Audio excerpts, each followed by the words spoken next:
Hello student, मैं दीक्षा। स्वागत है आपका आपके अपने यूट्यूब चैनल में, जिसमें हम पढ़ रहे हैं अक्टूबर 2023 के करंट अफेयर को।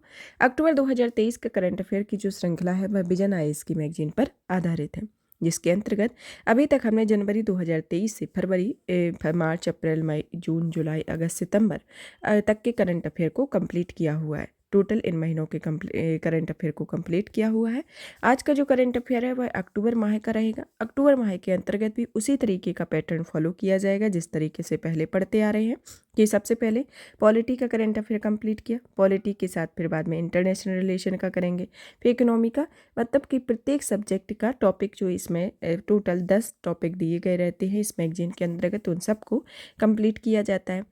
कि आप जैसे अपना बेसिक जो भी जीएस का पोर्शन पढ़ रहे हैं, जीएस में पॉलिटी पढ़ा, तो पॉलिटी से रिलेटेड जो भी आपकी इन्फॉर्मेटिव वीडियो है, मतलब कि जो भी इन्फॉर्मेशन है करंट अफेयर की, आप उसको ऐड करके पढ़ सकते हैं। कि जैसे कि अभी जनवरी से सितंबर तक का करंट अफेयर कंप्लीट हो गया है, तो अभी 3 ही महीने का करंट अफेयर बचा हुआ है कि अक्टूबर, नवंबर, दिसंबर, ये भी हो जाएगा तो आपका टोटल 12 मंथ का करंट अफेयर कंप्लीट हो जाएगा।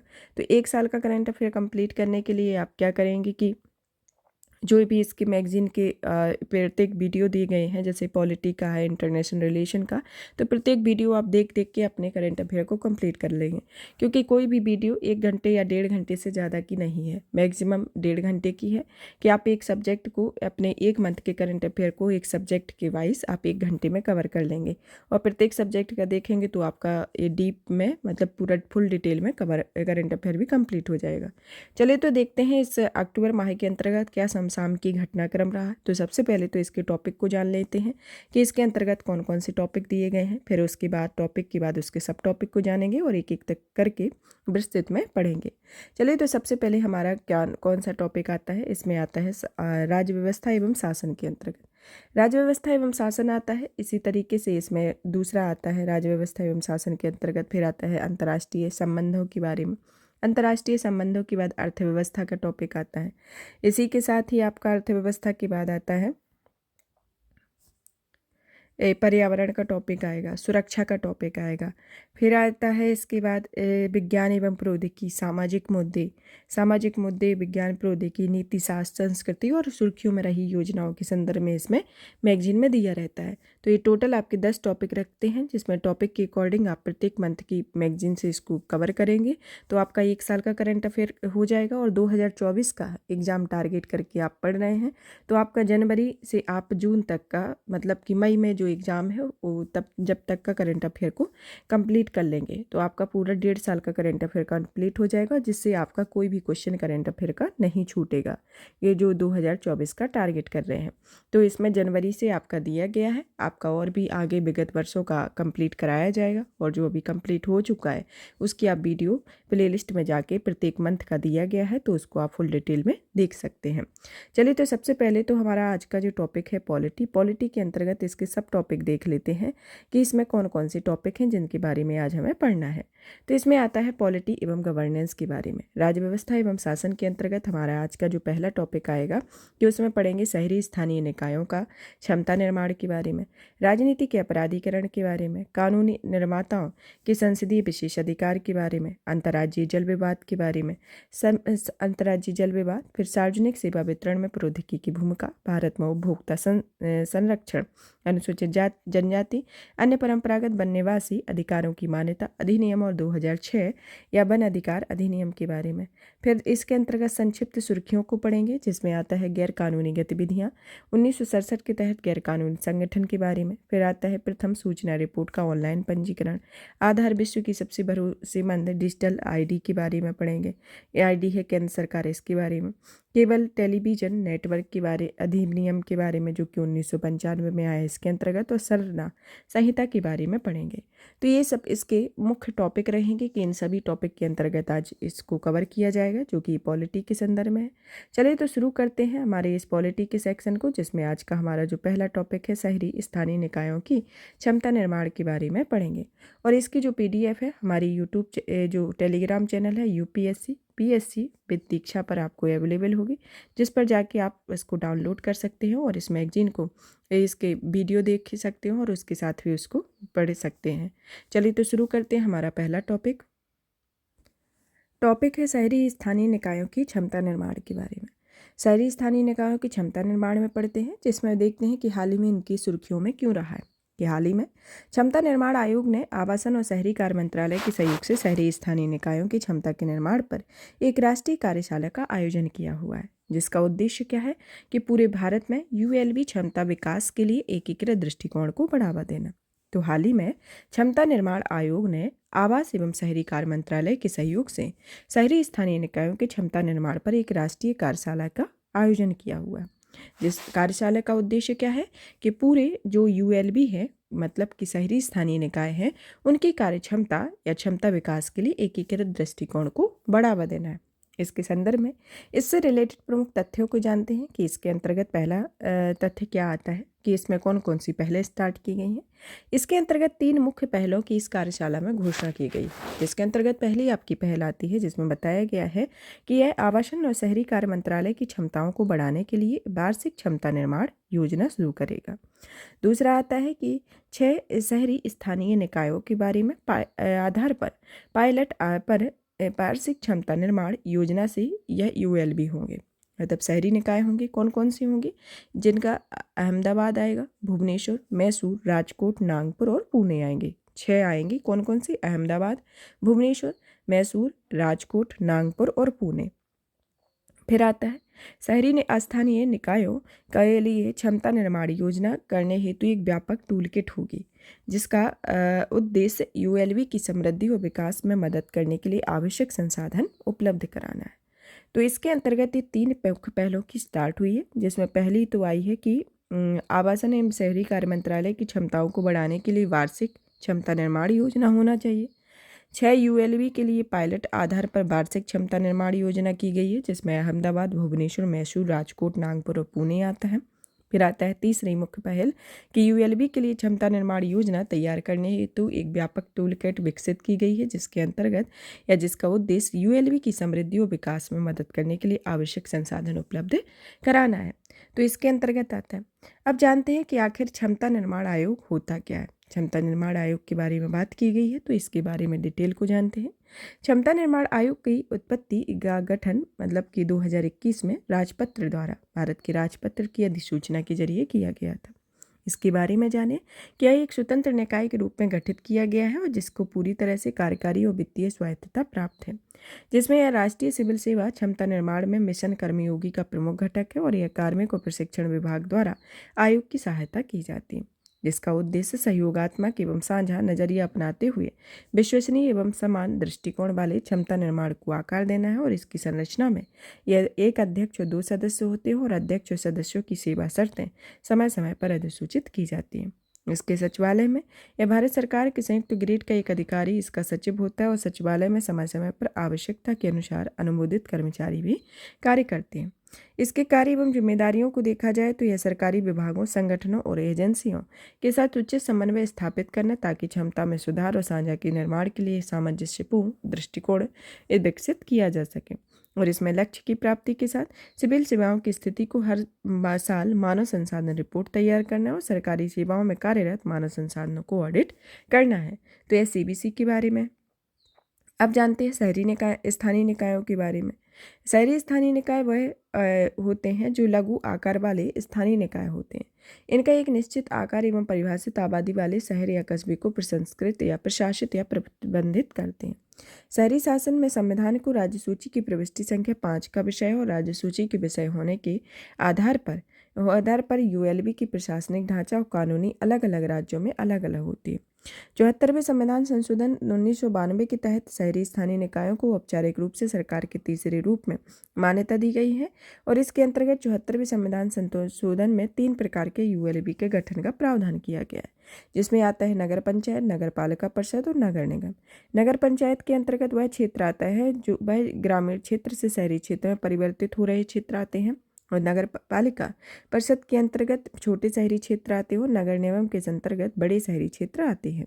इसके अंतर्गत आता है कि इस अधिनियम के द्वारा राज्य सरकारों को अधिकार कुछ प्रदान किए गए हैं, जिसमें वह निकायों को अपने अधिकार क्षेत्रों के राजस्व एकत्र करने संबंधी कुछ कार्य, अधिकार और शक्ति सौंपेगा और निर्धारित समय पर इसका चुनाव कराया अनिवार्य होगा।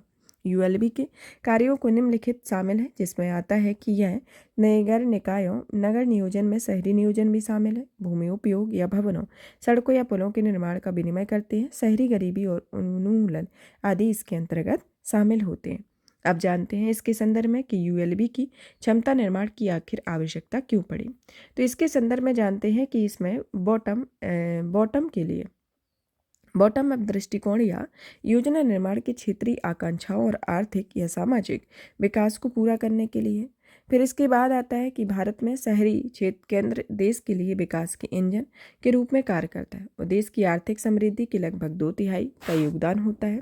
2018 में भारत की शहरी आबादी में 46 करोड़ थी, जैसा अनुमान है कि यह दुगनी होकर 2050 तक 87.6 करोड़ हो जाएगी। फिर आता है कि smart city mission, Amrit Bharat mission आदि योजनाओं पर सफल और प्रभावी क्रियान्वयन के लिए किया गया। यूएलबी के योजना निर्माण संबंधी क्रियाओं, संस्थागत भूमिकाओं और कार्यों को सुव्यवस्थित करने के लिए, ताकि स्थानीय और क्षेत्रीय योजनाओं को सार्थक रूप दे सके। तो इसके अंतर्गत ये यूएलबी की क्षमता निर्माण की आखिर इस कारण से आवश्यकता है। फिर जानते हैं इसके संदर्भ में आता है कि यूएलबी की क्षमता निर्माण के लिए आखिर क्या उपाय किए जा रहे हैं। तो इसके अंतर्गत उपायों को देख लेते हैं। पहले नंबर तो हमने यूएलबी के बारे में जाना कि हाल ही में सुर्खियां क्या रही। फिर बाद में यूएलबी की फिर उसके बाद क्षमता निर्माण आयोग के बारे में जाना, यूएलबी के संदर्भ में जाना, आखिर यूएलबी की आवश्यकता क्यों पड़ी उसके बारे में जाना। अब जानते हैं कि यूएलबी की क्षमता निर्माण के लिए उसके उपाय के बारे में जानते हैं, जिसके अंतर्गत पहला उपाय किया गया है कि शहरी स्थानीय निकायों की क्षमता निर्माण होना, जिसका उद्देश्य बेहतर प्रशासन और वित्तीय प्रबंधन हेतु क्षमता निर्माण के जरिए शहरी स्थानीय निकाय को मजबूत करना है, जैसा 11वीं पंचवर्षीय योजना में बताया गया। शहरी विकास के लिए क्षमता निर्माण परियोजना के बारे में, जिसमें विश्व बैंक के द्वारा यह सहायता प्राप्त है और इसका उद्देश्य चुनिंदा यूएलबी का क्षमता निर्माण करना है, शहरों के बेहतर प्रबंधन के लिए कौशल में सुधार करना और शहरी गरीबी को कम करना है। राष्ट्रीय डिजिटल मिशन के अंतर्गत इसमें आवास एवं शहरी मंत्रालय ने 2021 में इस मिशन की शुरुआत की थी। यह शहरी स्थानीय निकायों में नागरिक केंद्रित डिजिटल क्रांति लाने पर आधारित है, जिसका उद्देश्य देश में डिजिटल गवर्नेंस के लिए एक रूपरेखा प्रदान करने के लिए एक साझा डिजिटल अवसंरचना तैयार करना। यह रूपरेखा 3 स्तंभों या 3Ps, जिसमें पीपल, प्रोसेसिंग और प्लेटफॉर्म को ध्यान में रखती है, जिसमें पीपल मतलब व्यक्ति, प्रक्रियाएं मतलब प्रोसेसिंग और प्लेटफॉर्म को ध्यान में रखती है। इन मिशन में संचालित करने का कार्य national institute of urban affair को सौंपा गया है तथा इसकी स्थापना 1976 में हुई थी तथा यह शहरी विकास और प्रबंधन हेतु अनुसंधान और प्रशिक्षण और सूचना प्रचार के लिए कार्यरत एक प्रमुख संस्थान है। फिर आता है जवाहरलाल नेहरू राष्ट्रीय शहरी नवीनीकरण मिशन के बारे में, जिसमें यह मिशन निम्नलिखित पर ध्यान केंद्रित करता है, जिसमें पहला आता है शहरी अवसंरचना और सेवा वितरण प्रणाली में दक्षता लाना, दूसरा आता है सामुदायिक भागीदारी को बढ़ावा देना, फिर इसके बाद आता है कि नागरिकों के प्रति यूएलबी या सरकारी स्वामित्व एजेंसियों की जवाबदेही सुनिश्चित करना और म्यूनिसिपल बॉन्ड में भारत में नगर निगमों और संबद्ध निकायों द्वारा धन जुटाने के लिए जारी किए जाने वाले वित्तीय या लिखित इंस्ट्रूमेंट होते हैं, जो इसके अंतर्गत आता है। अब आता है कि शहरी स्थानीय निकायों की क्षमता निर्माण में जुड़ी चुनौतियों के बारे में।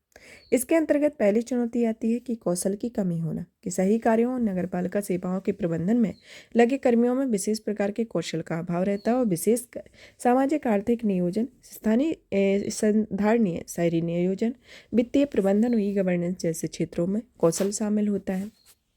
फिर आता है प्रशिक्षण पाठ्यक्रम के अंतर्गत कि नगरपालिका कर्मचारियों में आवश्यक कौशल क्षमता की कमी तो है, लेकिन प्रशिक्षण संस्थाओं की क्षमता निर्माण सीमाएं इस समस्या को और बढ़ा देती हैं। ऐसे संस्थानों के प्रशिक्षण पाठ्यक्रम किसी कार्यक्रम विशेष या किसी आयोजन विशेष में ध्यान में रखकर तैयार किए जाते हैं और इस तरह ऐसे पाठ्यक्रमों की उपयोगिता सीमित हो जाती है और विशेष तरह से इस तरह के कौशल के विकास में बाधा आती है। इसके अलावा राज्यों के प्रशिक्षण संस्थान शहरी प्रशासन के बजाय सामान्य और ग्रामीण प्रशासन पर अधिक ध्यान केंद्रित करते हैं। जागरूकता और भागीदारी की कमी का होना कि नागरिकों को यूएलबी के बीच संवाद का अभाव सूचनाओं के प्रभावी संचार में बाधा उत्पन्न करता है, जिससे यूएलबी के बाद नागरिकों से फीडबैक प्राप्त करने की समस्या आती है और इसके अंतर्गत नागरिकों के फीडबैक को यूएलबी के क्षमता निर्माण के लिए एक मुख्य प्रेरक के रूप में भी कार्य करता है। अधिकारों का आंशिक हस्तांतरण होना कि 73वें और 74वें संविधान संशोधन में स्थानीय निकाय में विभिन्न कार्यों को सूचीबद्ध किया गया। व्यवहार में इन्हें पर्याप्त वित्तीय अधिकार हस्तांतरित नहीं किए गए, अतः स्थानीय निकायों के पास जिम्मेदारियां तो अधिक है लेकिन उन्हें पूरा करने के पर्याप्त वित्तीय अधिकार नहीं होते हैं। उदाहरण के लिए बिहार की यूएलबी की कमजोर वित्तीय स्थिति के मुख्य कारण शामिल हैं, जिनमें अनुदानों को जारी करने में देरी, फंड का पर्याप्त हस्तांतरण, कर की दर में संशोधन करने में देरी और भूमि जोतों को आकलनों में देरी आदि आता है। अब आता है आगे की राय में देखते हैं कि इसके अंतर्गत पहली आती है प्रशिक्षण का होना। प्रशिक्षण के अंतर्गत देखते हैं कि इसमें प्रशिक्षण में देखते हैं कि गुणवत्तापूर्ण प्रशिक्षण कंटेंट डिजाइन किया जाना चाहिए। गुणवत्तापूर्ण प्रशिक्षण कौशल कंटेंट डिजाइन किया जाना चाहिए, जिसमें क्लासरूम या आधारित प्रशिक्षण, ऑनलाइन फीडबैक, फील्ड प्रशिक्षणों की ज़रूरतों वाले कंटेंट शामिल होंगे, जिसमें निजी, सार्वजनिक, शैक्षणिक और गैर सरकारी प्रशिक्षण, अनुसंधान संगठनों और इसके शामिल करने में क्षमता निर्माण संस्थानों को कमी को पूरा किया जा सकता है। पेशेवरों की दक्षता में वृद्धि होगी, जिससे नगरपालिका विभागों में एक मजबूत और दक्ष कार्यबल के निर्माण हेतु कैडर प्रणाली की विकसित की जानी चाहिए और इससे विशेष कार्यों के विशिष्ट प्रशिक्षण भी प्रदान किया जाना चाहिए, जैसे उदाहरण के लिए इंजीनियरिंग विभाग। इसके अलावा नगरपालिकाओं की पेशेवर के लिए पेशेवर दक्षता को बढ़ाने के लिए नगरपालिका कैडर विशेष रूप से बड़े यूएलबी में विशेष कौशल वाले पेशेवर पार्षद नियुक्त की जा सकती है। फिर आता है जागरूकता पैदा करना, राजकोषीय विकेंद्रीकरण का होना है। इसके अंतर्गत इसके आगे की राय में और सुझाव हो सकते हैं। अब आता है शहरी नियोजन में लगे लोगों को प्रदान किए जाने वाले कौशल के बारे में, जिसके अंतर्गत तकनीकी कौशल के संदर्भ में देखते हैं कि मात्रात्मक गुणात्मक अनुसंधान के बारे में, सर्वेक्षण एवं मानचित्रण के बारे में। फिर आता है नीति बनाने के कौशल से संबंधित है। फिर आता है दस्तावेजीकरण और विजुअल प्रस्तुति के बारे में, तार्किक सोच के बारे में, बहुक्षेत्रीय मुद्दों और जुड़ी समस्याओं की क्षमता के बारे में, अलग अलग क्षेत्र के बारे में जागरूकता, जीआईएस और रिमोट सेंसिंग के बारे में, विनियामक और कानूनी फ्रेमवर्क के बारे में और अपनी बात को बेहतर तरीके से रखना और उस पर लोगों को सहमति हासिल करने के लिए तकनीकी कौशल के अंतर्गत आता है। फिर आता है इसकी प्रबंधकीय कौशल में, जिसमें रणनीतिक योजना बनाना, वित्तीय मॉडल बनाना, सर्वसम्मति हासिल करना और धैर्य बरतना, नेतृत्व एवं टीम प्रबंधन, परियोजना मूल्यांकन और निगरानी करना इसके अंतर्गत प्रबंधकीय कौशल आता है। तो इसके तकनीकी कौशल और प्रबंधकीय कौशल होते हैं जो कि एक दूसरे से मिले जुले होते हैं। अब आता है अपना नेक्स्ट टॉपिक, जिसके अंतर्गत पढ़ते हैं, जिसमें आता है राजनीति के अपराधीकरण के बारे में। राजनीति के अपराधीकरण के संदर्भ में देखते हैं कि हाल ही में भारत में लोकसभा और राज्यसभा के वर्तमान सांसदों का विश्लेषण 2023 की रिपोर्ट आई हुई है, जिसके अंतर्गत अन्य संबंधित तथ्यों में देखते हैं कि यह report association for democratic reform एवं नेशनल इलेक्शन वॉच ने जारी की हुई है। रिपोर्ट के मुख्य बिंदुओं पर नजर डालें तो इसके अंतर्गत देखते हैं, इसमें पहला आता है कि वर्तमान सांसदों पर आपराधिक मामले का होना, कि विश्लेषण किए गए सांसदों में से 40% सांसदों ने अपने खिलाफ आपराधिक मामले दर्ज होने की घोषणा की है। वर्तमान सांसदों पर गंभीर आपराधिक मामले, जिसमें 25% सांसदों के खिलाफ गंभीर आपराधिक मामले दर्ज होना चाहिए और ऐसे मामले हत्या, अपहरण, महिलाओं के खिलाफ अपराध आदि शामिल होते हैं। आपराधिक मामलों वाले वर्तमान सांसदों के अधिकतम प्रतिशत वाले राज्य या केंद्र शासित प्रदेश होना, जिसमें राज्यों या केंद्र शासित प्रदेशों का क्रम रहता है, जिसमें लक्षद्वीप, केरल, बिहार, महाराष्ट्र इसके अंतर्गत यह क्रम दिया गया। 1999 में IIM, जिसमें अहमदाबाद के प्रोफेसरों के एक समूह ने ADR की स्थापना की हुई है। ADR मतलब एसोसिएशन फॉर डेमोक्रेटिक रिफॉर्म की स्थापना की थी, जिसका उद्देश्य निर्वाचन और राजनीतिक सुधारों के क्षेत्र में निरंतर प्रयास करते हुए या कार्य करते हुए शासन व्यवस्था में सुधार एवं लोकतंत्र को मजबूत करना है। अब आता है राजनीति के अपराधीकरण के प्रभाव के बारे में। सबसे पहले प्रभाव को जानने के पहले राजनीति के अपराधीकरण के बारे में देखते हैं। राजनीति का अपराधीकरण का अर्थ होता है कि द्वितीय प्रशासनिक सुधार आयोग ने अपनी चौथी रिपोर्ट में शासन में नैतिकता के संदर्भ में चुनावी प्रक्रिया में अपराधियों की भागीदारी में राजनीति के अपराधीकरण कहा है, जिसके अंतर्गत इसके जिम्मेदार कारक में आता है पहला साठगांठ का होना, जिसमें आपराधिक गिरोह, पुलिस, नौकरशाही और राजनेताओं के बीच साठगांठ या गठजोड़ होना। बाहुबल के संदर्भ में किया प्राय राजनीतिक दल और निर्दलीय उम्मीदवार काफ़ी पैसा खर्च कर वोट खरीदने और अन्य अवैध गतिविधियों पर अंजाम देने के लिए आपराधिक सहारा लेते हैं। फिर आता है जीतने की संभावना होना, कि ADR की एक रिपोर्ट के अनुसार साधारण उम्मीदवारों की तुलना में आपराधिक छवि वाले उम्मीदवारों की जीतने की संभावना दुगनी होती है। फिर आता है समय पर लोगों को न्याय ना मिलना और विधि के शासन की उपेक्षा करना, कि न्यायिक प्रक्रिया में लगने वाले समय और इससे संबंधित उच्च लागत के चलते ऐसा होता है। वोट बैंक के अंतर्गत केस में प्रायः राजनीतिक दल अपराधियों को बढ़ावा देते हैं और वोट के बदले उन्हें कैबिनेट पद देने का वादा करते हैं। फिर आता है धन बल में होना, कि चुनावी खर्च के लिए कानूनी सीमा बहुत कम है और इसके लिए सीमा से अधिक खर्च के लिए कई उम्मीदवार अक्सर अपराधियों की मदद करें। अन्य कारक में जैसे भ्रष्टाचार, अपराधियों और राजनेताओं के बीच साठगांठ आदि, इसमें राजनीति के अपराधीकरण के अंतर्गत ये प्रमुख जिम्मेदार कारक आते हैं। कौन कौन से? साठगांठ, बाहुबल, जीतने की संभावना, समय पर लोगों को न्याय न मिलना, विधि की शासन की उपेक्षा, वोट बैंक, धन बल और अन्य कारक इसके अंतर्गत आते हैं। अब आता है कि राजनीति के अपराधीकरण का आर्थिक क्या, आखिर इस पे प्रभाव क्या पड़ता है, इसके बारे में जाना। अब देखते हैं इसके प्रभाव के बारे में। इसमें पहले नंबर पर आता है कि भ्रष्टाचार का संस्थागत होना या विश्वास में कमी होना। कि भ्रष्टाचार तब उत्पन्न होता है कि जब कानून के शासन की अवहेलना है और यह राजनीति के अपराधीकरण से संबद्ध हो जाता है, जिसके अंतर्गत आता है कि ट्रांसपेरेंसी इंटरनेशनल द्वारा जारी करप्शन परसेप्शन इंडेक्स 2022 में भारत 180 देशों में 85वें स्थान पर रहा है। इसके अतिरिक्त यदि आपराधिक पृष्ठभूमि वाले राजनीतिक लोग पद धारण करते हैं तो इससे राजनीतिक व्यवस्था में जनता को विश्वास में कमी होती है। फिर आता है राजनीतिक दलों के अपराधीकरण के बारे में। कि इसमें ऐसा इस कारण होता है क्योंकि आपराधिक तत्व राजनीतिक दलों पर नियंत्रण हासिल करके उनका अपने निजी लाभ हेतु उपयोग करने लगते हैं। इससे दल के आंतरिक लोकतंत्र पर भी प्रतिकूल प्रभाव पड़ सकता है। फिर आता है जांच और अभियोजन की कार्यप्रणालियों पर नकारात्मक प्रभाव के बारे में। कि यह अपराधियों और राजनेताओं के बीच साठगांठ के कारण एजेंसियों की कार्यप्रणाली में नकारात्मक रूप से प्रभावित होती है। फिर आते हैं जिसमें सुप्रीम कोर्ट अपनी एक टिप्पणी में केंद्रीय अन्वेषण ब्यूरो को पिंजरे में बंद तोता या अपने मालिक की आवाज़ कहा हुआ था। फिर आता है कि दोष सिद्धि दर में गिरावट का आना। कि सुप्रीम कोर्ट की एमिकल क्यूरी रिपोर्ट 2022 के अनुसार देश भर में कानूनी निर्माताओं के खिलाफ 5097 मामले लंबित हैं। स्वतंत्र या निष्पक्ष चुनाव प्रभाव होना। कि अपराधियों पर चुनाव में धन या बाहुबल उपयोग के कारण चुनाव स्वतंत्र और निष्पक्ष तरीके से आयोजित नहीं हो पाते, जिससे सेंटर फॉर मीडिया स्टडीज के अनुसार 2019 में लोकसभा आम चुनावों के दौरान लगभग $8 बिलियन का खर्च किया गया। अब आता है कि चुनाव सुधार में अलग अलग सुधार समितियों के बारे में जानें, जिसमें आती है एन बोहरा समिति 1993, जिसमें रिपोर्ट में राजनीति के अपराधीकरण पर यह तथ्य प्रकट किया गया है कि देश में अलग अलग हिस्सों में मौजूद आपराधिक गुटों, पुलिस, नौकरशाहों और राजनेताओं के बीच साठगांठ स्पष्ट रूप से सामने आई है। अन्य आयोग में कि संविधान के कामकाज की समीक्षा के लिए राष्ट्रीय आयोग और दूसरा प्रशासनिक आयोग 2008 आया हुआ था। और राष्ट्रीय प्रशासनिक आयोग पहले के अंतर्गत इसमें राजनीतिकता के संदर्भ में बताया गया था, जिसके अंतर्गत ये प्रमुख उसके कारक भी समझाए गए हैं।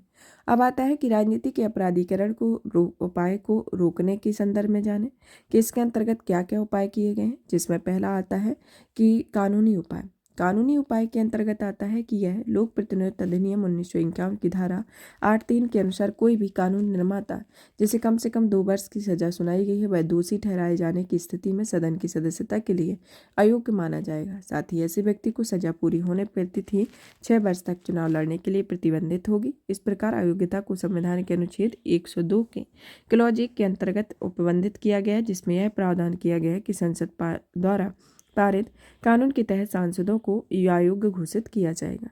इस तरह से अनुच्छेद 191 के क्लॉज 1 के अंतर्गत राज्यों के में संदर्भ में भी ऐसा प्रावधान किया गया। न्यायिक निर्णय के संदर्भ में देखा जाए कि भारत संघ बनाम एसोसिएशन फॉर डेमोक्रेटिक रिफॉर्म 2002 के अंतर्गत सुप्रीम कोर्ट ने कहा हुआ है कि मतदाताओं को उम्मीदवारों के चुनाव में जुड़े कानूनी मामलों के बारे में जानने का मूल अधिकार है। इनमें उचित जानकारी रखने और संबंधी अधिकार को वाक और अभिव्यक्ति की स्वतंत्रता से प्राप्त रूप में वर्णित किया जाता है। Peoples union for civil liberty बनाम भारत संघवाद के बारे में कि सुप्रीम कोर्ट ने लोक प्रतिनिधित्व अधिनियम 1951 की धारा 33B को असंवैधानिक और अमान्य घोषित कर दिया था और यह धारा उम्मीदवारों के लिए केवल अधिनियम के तहत ही जानकारी प्रदान करने की अनुमति देती है। अब आता है लिली थॉमस बनाम भारत संघवाद, जो कि 2013 में आया था, जिसमें सुप्रीम कोर्ट ने लोक प्रतिनिधित्व अधिनियम 1951 की धारा 8(4) के क्लॉज 4 के अंतर्गत असंवैधानिक करार घोषित किया हुआ था। इस धारा के तहत किसी मामले में दोषी ठहराए सांसद या विधायक को अपनी दोषसिद्धि के निर्णय के खिलाफ की गई अपील का निपटान होने तक पद में बने रहने की अनुमति मिली हुई थी, जिसमें उच्चतम न्यायपालिका में 3 माह के भीतर अपील करने की अनुमति दी गई थी। तब तक वे अपने पद पर बने रह सकते हैं। उल्लेखनीय है कि सुप्रीम कोर्ट ने इस बात का निर्णय था कि सुदोष सिद्धि की स्थिति में अपील के लिए 3 माह का समय दिए बिना ही सदस्यता को तत्काल प्रभाव से अयोग्य घोषित कर दिया जाएगा। फिर आता है पब्लिक इंटरेस्टेड फाउंडेशन बनाम भारत संघवाद 2018 के बारे में, जो कि सुप्रीम कोर्ट ने राजनीतिक दलों में अपने उम्मीदवारों को आपराधिक रिकॉर्ड को अपनी वेबसाइट, सोशल मीडिया हैंडल्स और समाचार पत्रों में प्रकाशित करने का आदेश दिया था। फिर आता है राम बाबू सिंह ठाकुर बनाम सुनील अरुणाबाद के बारे में, जिसे सुप्रीम कोर्ट ने अपने 2018 के निर्देशों में दोहराया। साथ ही निर्वालय में निर्वाचन आयोग को निर्देश दिया कि वह राजनीतिक दलों को किसी भी गैर अनुपालन के संबंध में सुप्रीम कोर्ट को रिपोर्ट करेगा। तो इसके संदर्भ में आता है। अब आता है आगे की राय में देखते हैं कि इसमें दोषियों के चुनाव पर आजीवन प्रतिबंध होना चाहिए, जिसे भारतीय निर्वाचन आयोग ने 2004 और 2016 में प्रकाशित प्रस्तावित चुनाव सुधारों में इसका उल्लेख किया है। हाइब्रिड निर्वाचन प्रणाली का होना कि 170वें विधि आयोग की रिपोर्ट में हाइब्रिड प्रणाली के सुझाव दिए गया है, जिसके अनुसार चुनावों को आयोजन 75% first pass the post system और 25% आनुपातिक प्रणाली के माध्यम से किए जाने की सलाह देता है। फिर आता है झूठा हलफनामा दाखिल करने का दंड की इसमें विधि आयोग ने चुनावी अयोग्यता शीर्षक वाली 244वीं रिपोर्ट का सुझाव दिया है कि झूठा हलफनामा दाखिल करने का दंड बढ़ाया जाना चाहिए और न्यूनतम 2 वर्ष का कारावास दी जाना चाहिए। ऐसे अपराध को अयोग्यता का आधार बनाया जाना चाहिए। राजनीतिक दलों में आंतरिक लोकतंत्र का होना। लोक प्रतिनिधित्व अधिनियम 1950 में संशोधन किया जाना चाहिए, जिसमें व्यक्तियों को चुनाव लड़ने से रोका जाना चाहिए और जिनके ऊपर जघन्य अपराधों के आरोप लगे हुए हैं। अन्य सुधार के संदर्भ में इसमें भारत में चुनावी तंत्र में सुधार के वापस बुलाने का अधिकार, चुनाव में राज्य द्वारा वित्त पोषण, त्वरित न्यायिक प्रक्रिया जैसे उपाय किए जाने की आवश्यकता है। इसके संदर्भ में ये आगे के कुछ सुझाव है। फिर आता है संबंधित सुर्खियों के बारे में, जिसमें आता है एसोसिएशन फॉर डेमोक्रेटिक रिफॉर्म के और नेशनल इलेक्शन वॉच ने हेट स्पीच से संबंधित घोषित मामलों वाले वर्तमान सांसदों या विधायकों का विश्लेषण के लिए एक रिपोर्ट मांगी है। जिस रिपोर्ट में कुल 107 वर्तमान सांसदों में 33 और विधायकों में 74 ने हेट स्पीच देने से संबंधित मामले की घोषणा की गई है। मतलब कि टोटल 107 कैंडिडेट रहे, जिसमें वर्तमान सांसद 33 और 74 इसमें विधायक रहे। हेट स्पीच के बारे में देखते हैं कि यह विधि आयोग की रिपोर्ट 267वीं रिपोर्ट में कहा गया है कि हेट स्पीच को भारत के किसी भी कानून में परिभाषित नहीं किया गया। हालांकि कुछ कानून की धाराएं हैं, जिसमें 153A, 153B, 295A वाक स्वतंत्रता के अपवाद के रूप में वाक के चुनिंदा रूपों की रोक लगाती है। तो इसके संदर्भ में आता है। अब आता है कानून निर्माताओं के संसदीय विशेषाधिकार के बारे में, कि हाल ही में सुप्रीम कोर्ट ने भारत के मुख्य न्यायाधीश की अध्यक्षता में 7 न्यायाधीशों की एक संविधान पीठ का गठन किया हुआ। यह पीठ है पी.वी. नरसिम्हा राव बाद 1998 में 5 न्यायाधीश संविधान पीठ के निर्णय को पुनर्विचार करेगी। इससे संबंधित तथ्यों के बारे में देखते हैं कि इसमें पी.वी. नरसिम्हा राव बाद 1998 में सुप्रीम कोर्ट के द्वारा निर्णय दिया गया था कि यह झारखंड मुक्ति मोर्चा रिश्वत मामले से जुड़ा हुआ है। ज्ञातव्य है कि 1993 में नरसिम्हा राव सरकार ने अविश्वास प्रस्ताव से बचने के लिए कथित तौर से सभी दलों के लिए सांसदों को रिश्वत दी थी। इस निर्णय के अनुसार संविधान के अनुच्छेद 105 के क्लॉज 2 और 194 के क्लॉज 2 के तहत सांसदों या विधायकों को प्राप्त उनकी उन्मुक्ति संसद या विधानमंडल में किसी भी भाषण या मत के लिए रिश्वत के आरोप में आपराधिक मुकदमे का संरक्षण प्रदान करती है। सुप्रीम कोर्ट ने इस निर्णय पर पुनर्विचार कर फैसला लिया हुआ था कि संविधान के अनुच्छेद 105 के क्लॉज 2 और 194 के क्लॉज 2 में लिखा गया था कि क्रमशः संसद या विधानमंडल के सांसदों या विधायकों द्वारा कही गई किसी बात में दिए गए मत के संबंध में उनके खिलाफ किसी न्यायालय में कोई कार्यवाही नहीं की जाएगी। अब जानते हैं संसदीय विशेषाधिकार के बारे में, कि संसदीय विशेषाधिकार क्या होते हैं। संसदीय विशेषाधिकार वो होते हैं जो कि विधायिका के सदस्यों को प्राप्त कानूनी प्रतिरक्षा होती है। इसके तहत कानूनी निर्माताओं और उनके विधायी कर्तव्यों के दौरान किए गए कुछ कृत्यों या दिए गए बयानों के लिए सिविल या दंडिक दायित्व से सुरक्षा प्रदान की जाती है। अब तक ना तो संसद और ना ही किसी राज्य विधानमंडल में ऐसा कोई कानून बनाया गया है जो सदनों या उनके सदस्यों की समितियों की शक्ति, विशेष अधिकारों और उन्मुक्तियों को परिभाषित करते हैं। यहाँ यह ध्यान दिया जाना भी आवश्यक है कि यह संसद में अभी तक सभी विशेष अधिकारों को विस्तृत रूप से संहिताबद्ध करने के लिए कोई विशेष कानून नहीं बनाया गया। इसके अंतर्गत 5 स्रोत पर आधारित है, जिसमें पहला आता है संवैधानिक प्रावधान, दूसरा आता है संसद द्वारा बनाए गए अलग अलग कानून, दोनों सदनों के नियम, संसदीय परंपराएं और न्यायिक व्याख्या इनके अंतर्गत आती हैं। फिर आता है इसके अंतर्गत कि केवल संसद को यह सुनिश्चित करने का अधिकार दिया जाता है कि सदन के विशेष अधिकारों का उल्लंघन या सदन की अवमानना हुई है या नहीं हुई है। इसमें यह न्यायालय को यह शक्ति नहीं सौंपी गई कि सदन का कोई भी सदस्य सभापति या अध्यक्ष की सहमति के विशेष अधिकार के हनन से जुड़ा हुआ प्रश्न उठाता है। फिर आता है ये वे प्रावधान होते हैं जो सांसदों या विधायकों के अभियोजन से छूट प्रदान करते हैं, जिसमें अनुच्छेद 105 में दोनों सदनों और उनके सदस्यों की समितियों और शक्तियों में विशेष अधिकार से संबंधित होता है, जिसमें इसी प्रकार से 194 और राज्य विधानमंडलों के सदनों और उनके सदस्यों की समितियों की शक्तियों, विशेष अधिकारों और मुक्तियों की रूपरेखा प्रावधान करता है। कार्यवाही के प्रकाशन को रोकने के अधिकार के संदर्भ में देखें कि अनुच्छेद 105 के क्लॉज 2 के प्रावधान किया गया है कि कोई भी सांसद संसद के किसी भी सदन के प्राधिकार के तहत प्रकाशित किसी भी प्रतिवेदन, पत्र, मत पत्र या कार्यवाही के संबंध में उत्तरदायी नहीं होगा।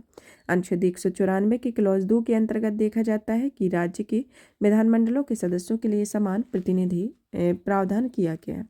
संसद में बोलने की स्वतंत्रता के संदर्भ में कि सदनों में सदस्यों को वाक स्वतंत्रता जो अनुच्छेद 19 के क्लॉज 2 के अंतर्गत नागरिकों को वाक स्वतंत्रता से अलग किया गया है, जिसमें अनुच्छेद 105 के क्लॉज 2 में कहा गया है कि संसद या उसकी किसी भी समिति में संसद के सदस्यों द्वारा कही गई किसी बात या दिए गए किसी मत के संबंध में उनके खिलाफ किसी न्यायालय में कोई कार्यवाही नहीं की जाएगी। यह स्वतंत्रता संविधान के प्रावधान तथा संसद के नियमों की प्रक्रियाओं के अधीन, जैसा कि संविधान के अनुच्छेद 118 के अंतर्गत बताया गया है। इसके अंतर्गत आता है कि इसे हाल ही में 121 सदस्यों की सुप्रीम कोर्ट और हाई कोर्ट के न्यायाधीशों के आचरण पर चर्चा पर रोक लगाता है। गिरफ्तारी पर रोक के संदर्भ में देखा जाए तो यह सिविल प्रक्रिया संहिता 1908 में यह प्रावधान किया गया है कि किसी भी कानून निर्माता को सदन के सत्र में 40 दिन पहले और सदन के दौरान या सदन के सत्र के स्थगन में 40 दिन बाद गिरफ्तार नहीं किया जा सकता। यह विशेष अधिकार दीवानी मामलों तक ही सीमित होता है और यह किसी संसद सदस्य को सत्र के दौरान अन्यथा किसी आपराधिक मामले में कार्यवाही से कोई छूट प्राप्त नहीं होती है। प्रक्रिया नियमों, दृष्टांतों पर आधारित विशेष अधिकार के बारे में देखा जाए तो यह संसद को किसी भी दंडिक आरोप या अपराध के लिए किसी सदस्य की गिरफ्तारी, हिरासत, दोषसिद्धि, कारावास या रिहाई के संबंध में तत्काल जानकारी प्राप्त करने का अधिकार होता है। अज्ञात व्यक्तियों को बाहर करने का अधिकार, जिसमें सदन के सदस्यों को गैर सदस्यों की सदन की कार्यवाही से बाहर करने की शक्ति तथा अधिकार प्राप्त होते हैं। सदन में स्वतंत्र एवं निष्पक्ष चर्चा सुनिश्चित करने का अधिकार होता है, जिसमें अतिरिक्त 122 अनुच्छेद में प्रावधान के अनुसार न्यायपालिका प्रक्रिया की कथित अनियमितता के आधार पर संसद के किसी भी कार्यवाही की वैधता की जांच नहीं की जा सकती है। तो इसके अंतर्गत ये प्रमुख इसके प्रावधान आते हैं। फिर आता है इसके अंतर्गत ये संसदीय अधिकारों के बारे में प्रमुख प्रावधान दिए गए। आप जानते हैं विशेष अधिकारों के उल्लंघन के बारे में कि विशेष अधिकारों के उल्लंघन के संदर्भ में आता है कि जैसे ब्रीच ऑफ प्रिविलेज कहा गया। यदि कोई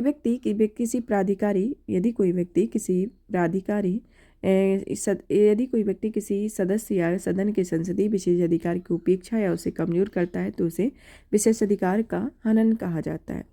फिर आता है कि सदन की अवमानना के बारे में कि जिसमें विशेष अधिकार का उल्लंघन सदन की अवमानना का अलग होता है। इसे किसी ऐसे कार्य के लिए परिभाषित किया गया है जैसे संसद के किसी भी सदन में कामकाज में बाधा उत्पन्न होती है और जो किसी ऐसे सदन के किसी सदस्य या अधिकारी के कर्तव्य के निर्वहन में बाधा उत्पन्न करता है और जिसमें प्रत्यक्ष या अप्रत्यक्ष रूप से परिणाम उत्पन्न करने की प्रवृत्ति होती है। अब आता है विशेष अधिकार के उल्लंघन के में सदन की अवमानना के बारे में, सजा के बारे में, जिसमें आता है कि विशेष अधिकारों के उल्लंघन या अवमानना को दोषी पाए गए व्यक्ति की निंदा की जाती है और चेतावनी दी जा सकती है या जेल भेजा जा सकता है। फिर आता है सदन द्वारा किसी दोषी को अवमानना के लिए हिरासत या जेल भेजने की अवधि सदन के सत्र की अवधि तक सीमित होती है। और फिर आता है कि यदि सदन के सदस्य दोषी पाए जाते हैं तो उन्हें सदन में निलंबित किया जा सकता है और निष्कासन का सामना करना पड़ सकता है। तो इसके संदर्भ में यह विशेष अधिकारों के उल्लंघन और उनकी सजा के प्रावधान के बारे में यह बताया गया है। अब आता है कि इसके संदर्भ में देखते हैं कि संसदीय विशेषाधिकारों के लिए अपने कुछ रखने के लिए कुछ तर्क बनाए गए, जिसके अंतर्गत पहला तर्क आता है कि सांसदों या विधायकों सांसदों या विधायकों सांसदों या सांसदों या विधायकों की अभिव्यक्ति की स्वतंत्रता सुनिश्चित करना, ताकि वे किसी कानूनी परिणाम के डर के बिना अपनी बात रख सकें। फिर आता है कि संसदीय सत्रों के सांसदों की उपस्थिति सुनिश्चित करना, विधायिका के अधिकार और गरिमा को बनाए रखना और बिना किसी हस्तक्षेप दोनों सदनों में कार्यों की स्वतंत्र और प्रभावी ढंग से लागू करना, या इसमें संसदीय विशेषाधिकारों को बनाए रखने के संदर्भ में प्रमुख तर्क दिए गए हैं। अब आता है इसके संदर्भ में देखते हैं कि संसदीय विशेषाधिकारों में सुधार की आखिर आवश्यकता के संदर्भ में कि सुधार की आवश्यकता के संदर्भ में देखा जाए तो इसमें किस किस तरह की आवश्यकता है, जिसमें पहला आता है कि उपयोग का होना, कि संसदीय विशेषाधिकारों का दायरा तथा सीमाएं अभी तक सुनिश्चित नहीं की गई हैं, या कुछ उदाहरणों में विशेषाधिकार मत सांसदों के अभियोजन से बचाती हो, जब सत्र चल रहा हो और दीवानी मामले शुरू नहीं किए जा सकते। दुरुपयोग के बारे में, यह संसद तथा विधानमंडल के सदस्यों द्वारा शक्तियों और अधिकारों के दुरुपयोग के कई मामले सामने आए हैं और इसके परिणाम स्वरूप नागरिकों के मूल अधिकारों का उल्लंघन किया हुआ है। निरीक्षण का अभाव होना, कि इसमें सदन के सदस्यों को उनके विशेष अधिकारों या का व्यक्तिगत या आधिकारिक लाभ या हित के लिए दुरुपयोग करने से रोकने के लिए किसी भी स्पष्ट तंत्र का अभाव होना। निर्धारित प्रक्रिया का अभाव होना, जिसके अंतर्गत आता है कि विशेषाधिकार हनन के मामले में निपटान करने के लिए संसद के अभी तक प्रक्रियाओं का कोई फ्रेमवर्क निर्धारित नहीं किया गया। इसमें केवल अत्यावश्यक परिस्थितियों के आधार पर ही विचार होता है। उदाहरण के लिए इस मत की स्पष्टता का अभाव होना कि क्या आरोपी को सुनवाई का मौका दिया जाना चाहिए या उसे कानूनी प्रतिनिधित्व का अधिकार दिया जाना चाहिए या नहीं। प्राकृतिक न्याय के विरुद्ध, केस में विशेष अधिकारों के उल्लंघन को वस्तुतः कानूनी निर्माताओं को अपने ही मामले का न्याय करने की अनुमति देता है और यह हितों के टकराव का कारण बनता है। अनुच्छेद 50 के तहत शक्तियों के पृथक्करण के सिद्धांत का भी उल्लंघन करता हुआ यह निष्पक्ष सुनवाई के समर्थकों के प्रतिकूल होता है। संवैधानिकता के उल्लंघन के संदर्भ में, कि इसमें संहिताबद्ध विशेष अधिकारों की अनुपस्थिति सदन को यह निर्धारित करने का असीमित शक्ति प्रदान की गई है कि यह विशेष अधिकारों का उल्लंघन कब और कैसे होता है। फिर आता है आगे की राय में देखते हैं कि कानूनी निर्माताओं को रक्षा प्रदान करना आवश्यक होता है। हालांकि संविधानवाद सुनिश्चित करने के लिए विशेष अधिकारों को संहिताबद्ध करना, विशेष अधिकारों के उल्लंघन के मामले में मानक संचालित प्रक्रिया स्थापित करना आदि के लिए तत्काल उपाय किए जाने की आवश्यकता होती है। इसके अलावा संसद अपने सदस्यों या संसदीय विशेष अधिकारों को दुरुपयोग की निगरानी के लिए विशिष्ट कानून बनाकर स्पष्ट सीमाएं भी स्थापित कर सकता है। अब आता है हमारा नेक्स्ट टॉपिक अंतर्राज्यीय जल विवाद के बारे में। अंतर्राज्यीय जल विवाद के संदर्भ में हाल ही में केंद्रीय मंत्रिमंडल ने अंतर्राज्यीय नदी जल विवाद अधिनियम 1956 के अंतर्गत कृष्णा जल विवाद अधिकरण सेकंड के विचार के लिए कई विषयों पर मंजूरी दी है। सब तो जानते हैं इससे संबंधित तथ्यों में कि KBDT जिसे शॉर्ट फॉर्म में जाना जाता है, कृष्णा जल विवाद अधिकरण के बारे में।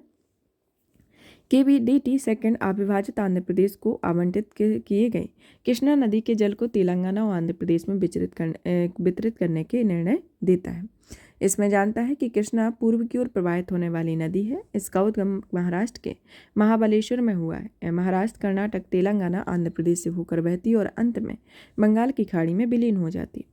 इसके अलावा हाल ही में सुप्रीम कोर्ट ने सतलुज यमुना लिंक नहर के निर्माण में धीमी गति के प्रगति पंजाब सरकार की आलोचना की हुई है। साथ ही केंद्र को SYL की पर हुई प्रगति का आकलन करने हेतु नहर सेतु निर्धारित की गई भूमि का सर्वेक्षण करने का निर्देश दिया गया है। कृष्णा जल विवाद के बारे में। कृष्णा जल विवाद के बारे में जाने कि 1969 में कृष्णा जल विवाद अधिकरण अधिनियम 1956 के तहत कृष्णा जल विवाद अधिकरण फर्स्ट का गठन किया गया था। यह अधिकरण जो आया हुआ था, यह कृष्णा नदी में 2060 TMC जल को 75% निर्भरता के आधार पर 3 राज्यों में बांटता है, जिसमें आता है महाराष्ट्र, कर्नाटक और आंध्र प्रदेश। यह जलग्रहण क्षेत्र 75% की निर्भरता का तात्पर्य है कि इसमें 100 वर्षों के दौरान 75% मौकों पर जलग्रहण क्षेत्र में 2060 TMC जल उपयोग के लिए मौजूद रहता है। इस तथ्य का निर्धारण करने के समय वर्षा, वाष्पीकरण और अंतःस्फलन जैसे कारकों में आने वाली प्राकृतिक बदलावों को भी ध्यान रखा जाता है। राज्यों के मध्य विवाद के बारे में 2004 में KBDT सेकंड गठित किया गया और इसे कृष्णा नदी के जल का आवंटन 65% निर्भरता और अधिशेष प्रवाह पर आधारित दिया गया था। 2014 में तेलंगाना के एक अलग राज्य के रूप में गठित होने के बाद आंध्र प्रदेश तेलंगाना को केबीडीटी के एक अलग पक्षकार के रूप में शामिल करने के लिए कह रहा है और इसके अनुसार इस मांग के तहत कृष्णा नदी के जल आवंटन को 3 की बजाय 4 राज्यों में के बीच किया जाना चाहिए, जिसमें महाराष्ट्र और कर्नाटक का तर्क था कि तेलंगाना का निर्माण आंध्र प्रदेश के विभाजन के बाद हुआ, इसलिए जल का आवंटन आंध्र प्रदेश के हिस्से से होना चाहिए और अधिकरण ने दोनों राज्यों में तर्क को स्वीकार कर लिया है। तो इसके संदर्भ में यह कृष्णा नदी के बारे में, इसके उद्गम के बारे में जाना कि इसका उद्गम कहाँ से होता है, और इसके कृष्णा जल विवाद फर्स्ट जो 1969 में हुआ था और जो कि 1956 में हुआ था, और यह 1969 के अधिनियम के अंतर्गत। फिर दूसरा जो अधिनियम आया था इसे 2004 में इसका विवाद को केबीडीटी सेकंड को गठित किया गया था। फिर आता है इसके संदर्भ में अंतर्राज्यीय जल विवादों के संदर्भ में उत्तरदायी कारकों के बारे में, जिसमें पहला आता है कि नदी के जल का समान पहुंच ना होना, कि जब कोई नदी 2 राज्यों में होकर पहुंचती है तो सामान्यतः नदी के उद्गम स्रोत में निकटवर्ती राज्य को अधिक लाभ होता है और इस नदी के उद्गम स्रोत में निकटवर्ती राज्य नदी के उद्गम स्रोत से दूर अवस्थित राज्य में विषमता उत्पन्न होती है। फिर आता है कि जल की बढ़ती मांग होती है कि इसके लिए भारत में 2025 से 2050 तक जल की कुल मांग 22% से एवं 32% तक बढ़ने का अनुमान है, जो जल की बढ़ती मांग को सीमित जल भंडारण और अधिक दबाव डाल रही है और यह दबाव बढ़ते अंतर्राज्यीय जल विवादों का मुख्य कारण है। फिर आता है जल उपयोग अधिकारों में स्पष्टता का अभाव होना, कि इसके अंतर्गत भारतीय संविधान की अनुसूची 7 के अंतर्गत जल संग्रह या विद्युत सिंचाई आदि के लिए जल का उपयोग राज्य सूची का विषय और इसके अतिरिक्त अंतर्राज्यीय जल संघ सूची का विषय है। हालांकि ये विषय एक दूसरे से जुड़े हुए हैं और इस कारण जब कोई राज्य नदी जल का उपयोग करता है तो उस नदी का निर्भर दूसरे राज्य द्वारा नदी जल के उपयोग द्वारा प्रभावित होता है और इस प्रकार नदी जल के उपयोग संबंधी कारकों में अस्पष्टता उत्पन्न होती है। एकीकृत दृष्टिकोण का अभाव होना, कि भारत में जल गवर्नेंस संरचना खंडित और अलग अलग दृष्टिकोण पर आधारित होती है। इसमें जल से जुड़ी सामाजिक, पारिस्थितिकी और सांस्कृतिक प्रक्रियाओं की अनदेखी की जाती है और इसकी बजाय यह दृष्टिकोण संख्यात्मक उपायों जैसे कि अर्थमेटिक हाइड्रोलॉजी, जल के अधिशेष और कमी आदि पर निर्भर करता है। फिर आता है कि इसके अन्य कारकों में कि धान और गेहूं की न्यूनतम समर्थन मूल्य के कारण जल की मांग में कई गुना वृद्धि करता है और इसके परिणाम स्वरूप अंतर्राज्यीय जल संघर्ष उत्पन्न होता है। उदाहरण के लिए कृष्णा कावेरी तीस्ता नदी जल विवाद, पंजाब और हरियाणा की मध्य सतलुज यमुना लिंक विवाद और भारत में राज्यों में सीमाएं सांस्कृतिक और राजनीतिक कारकों के आधार पर बदलती रहती हैं। अब आता है अंतर्राज्यीय जल विवाद से निपटने के लिए तंत्र के बारे में देखते हैं, जिसके अंतर्गत आता है कि संविधान के 7वीं अनुसूची के तहत राज्य सूची में प्रविष्टि 17 के अनुसार राज्य जल अर्थात जल आपूर्ति, सिंचाई और नहरें, जल निकासी, तटबंध तथा जल प्रबंध भंडारण या जल शक्ति विषयों पर कानून बना सकते हैं। हालांकि ये विषय सूची 1 की प्रविष्टि 56 के अधीन आता है। आजकल इन प्रविष्टि से रिलेटेड क्वेश्चन पूछे जाते हैं, क्योंकि कोई भी विवाद पूछा जाता है तो इस तरीके से क्वेश्चन आ जाता है कि राज्य सूची की प्रविष्टि किसके अंतर्गत ये दिया गया है, तो इसे राज्य सूची की प्रविष्टि 17 के अंतर्गत दिया गया और इसे संघ सूची की प्रविष्टि 56 के अनुसार बताया गया। इस तरह प्रविष्टि से रिलेटेड क्वेश्चन पूछे जाते हैं कि इसमें राज्य के अंतर्गत क्या प्रविष्टि कहती है और केंद्र के अंतर्गत क्या कहती है। कि 17 के अंतर्गत कहा गया है कि राज्य जल अर्थात जल आपूर्ति, सिंचाई और नहरें, जल निकासी, तटबंधों, जल भंडारण तथा जल शक्ति विषयों पर कानून बना सकते हैं और संघ के अंतर्गत आता है कि यह केंद्र सरकार उस सीमा तक अंतर्राज्यीय नदियों, नदी घाटियों का विनिमय एवं विकास कर सकती है जिस सीमा तक केंद्र के नियंत्रण के अधीन विनिमय व विकास को संसद के कानून द्वारा लोकहित को उचित घोषित किया गया है। फिर आता है अनुच्छेद 262।